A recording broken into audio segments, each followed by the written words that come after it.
This is Photoshop Chapter 5. We're on page 116. We're going to create a panorama. Panoramas are a lot of fun to build. They're very easy in Photoshop.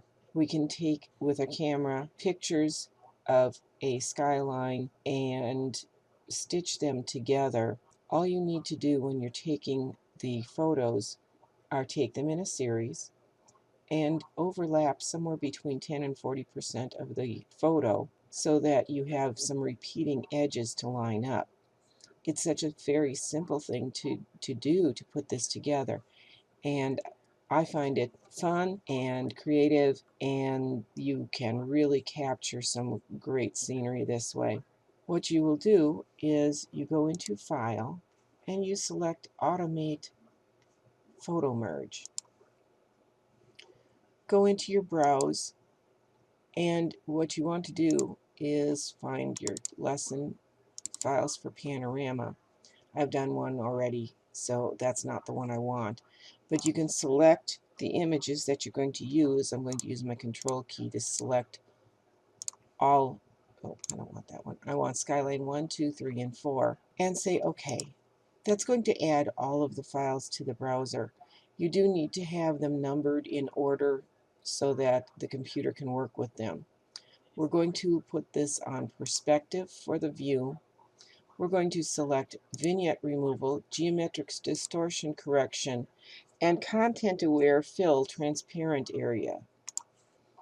And then say OK and sit back and watch the computer do the work.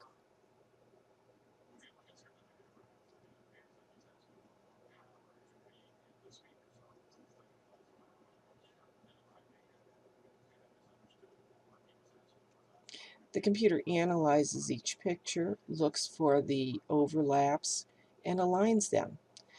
The crawling ants that you see are where the autofill has taken place. If I turn off the top view, which is the merged file, let me deselect this, you can see this is how each file was put together. And we can turn sections on and off, and you can see exactly how they were merged. The program puts masks to block out the overlapping sections so that everything is stitched together beautifully, and then fills around the edges. If you don't want the photo merge to be done with the autofill, you can leave that deselected, but then you'll need to either fill in, or you want to go in and using crop, you can take out those areas. So if you were doing that, you would probably want to come in and do some manual cropping so that you can get everything down to size. I'm not going to crop. I'm going to put my top view back on. And the part that you're going to send to me is going to be that upper merged JPEG, which is automatically built for you. There's a great section about photo merging on page 118. They recommend 40% overlap. You really don't need to have that much there. You do need to have at least 10% overlapping. So we're going to save this, first of all, as Skyline, and remember to include your initials. Yes, I'm replacing that. So we're going to put our levels adjustment layer on here to brighten this up a bit. So if you keep your skyline selected and go to levels, we're going to pick up our white eyedropper and sample a bright spot in the clouds.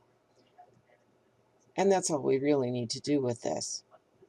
Wherever you sample is going to determine your white point. I will caution you against picking up from the cruise boat.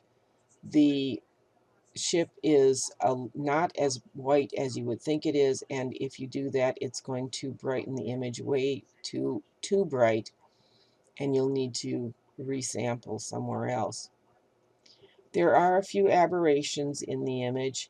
As you can tell right across here, you've lost the lower railing because it didn't appear in all of the images, and the autofill didn't work quite as well.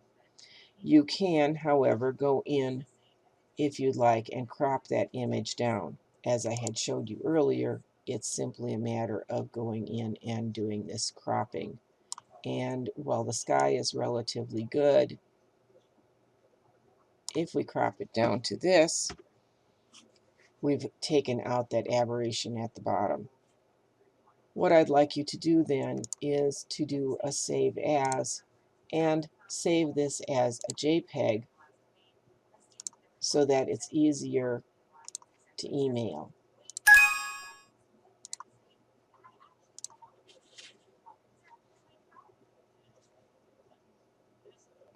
The next thing we're going to do is correct an image distortion. Lens correction filters fix a lot of the common flaws that you get from using different focal lengths or f-stops on your camera.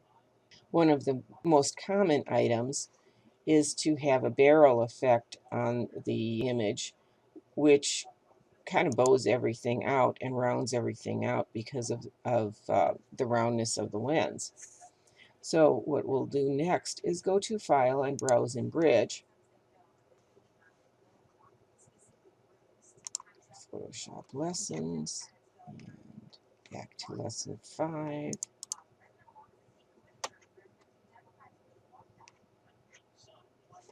And we're going to work with the columns. Notice here how the columns are bowed out and how nice and straight they should be. So we're going to open the columns and go to Filter, Lens Correction. And this opens up the Lens Correction dialog box. If you don't have the alignment grid, you could probably turn this on. If it's not showing, you can just click Show Grid. We can grab the Remove Distortion tool and click and drag to straighten out the image. It might be easier, though, to go into Custom to make that correction. You would like to check that you have auto scale image with an edge transparency on there. If we don't select this, this is what our image is going to look like because we're pulling in from the edges. So with auto scale, it's going to take the image up and stretch it so that it will fit in the same amount of space. Do we lose a little bit? Yes, we might, but it's certainly making a more attractive image. Our alternative would be to go in after this and do a cropping. So if you're going to get the same image result anyway, you may as well do an auto scale and let the camera or let the computer take care of this. We go to the Customs tab. You can see I didn't quite drag this out possibly as far as I could have. I'm going to take this up a little bit more, not too far. And once that's corrected, click OK to apply the change. And you can see that the curve distortion from using a wide angle lens with a low shooting angle is taken care of. Go to File, save your change, do a save as, of course, because I did not change that column start. It should be columns working.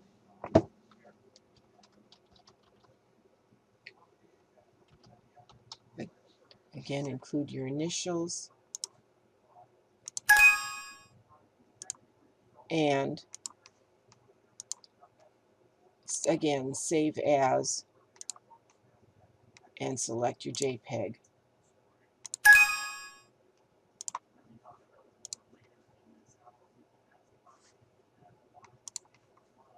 When you're shooting a photo, sometimes you have to choose to focus either on the background or on the foreground.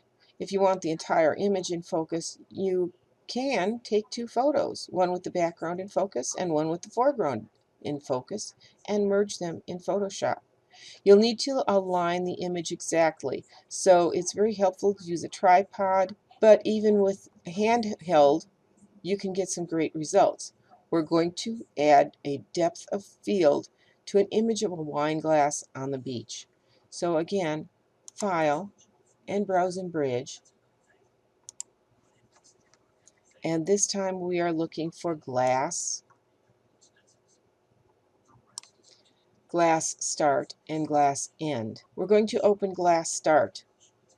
It has 2 layers in it, and depending on which layer is visible, you can see how it shifts back and forth. The top layer has the beach in focus, the bottom layer, the focus is on the glass. They're not exactly aligned up, so they were taken without using a tripod. So to start with, save as glass working.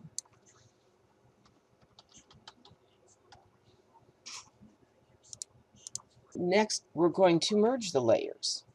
We need to select both layers, so shift-click to select both of them. And go to Edit, Auto Align Layers. Select Auto if it's not selected.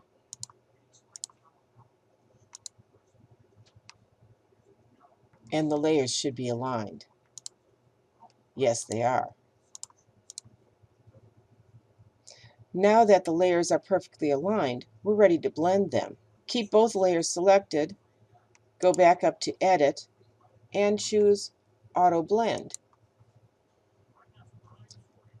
We want not a panorama, but we want to stack the image. Deselect Content Aware Fill, but we do want seamless tones and colors as well as stack images.